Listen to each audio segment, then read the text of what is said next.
ديما في الويكاند كنحاول ندير اجواء زوينه في الدار. بديت بالفطور، سولتهم شنو مشاهين، قالوا لي لا كريب، وانا كنت مشهيه حريشات صغار دونك غنديرهم بجوج. بطبيعه الحال ولدي كيعاونني، كيعجبو هكايا يدخل معايا الكوزينه، حيت انا ولفتو ملي كان صغير.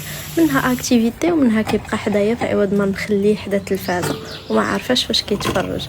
وهنايا طيبت الحريشات الصغار وفي نفس الوقت لي كريب حتى هما كيطيبوا. وكويس ديال اتاي منعناع ما كيخطانيش في الفطور. مورا ما فطرنا بدلت حويجاتي، كانت خو عليا شي شويه ديال اتاي ورجعت باش نجمع هكايا السيجور. بديت بالغبره هي الاولى، كنحاول نحيدها من لي كانابي، دوزت هكايا سبيراتور ودزت البيت نعاس حتى هو.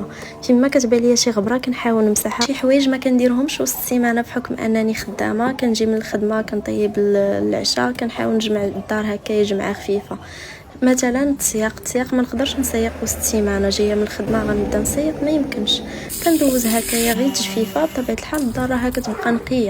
كندوي لكم على داك التخمال الخفيف ديال الركاني، ديال التسياق، ديال هكايا الغبابر. داكشي ما كنديروش وسط السيمانه حيت ديما كتسولوني كيفاش كديري. ما تنساوش حنا غير 3 الناس دونك ما كتوسخش الدار بزاف.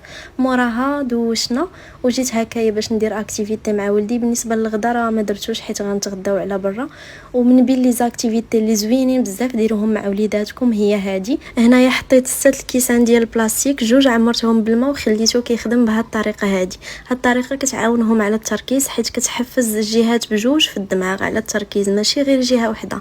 لاحظوا انهم خدم يديه بجوج وبتركيز. مهم كل مره غنحاول نفيدكم بشي حاجه خصوصا بلي زاكتيفيتي. قولوا لي واش عجبكم هادشي ونتلاقاو في الفيديو الجاي.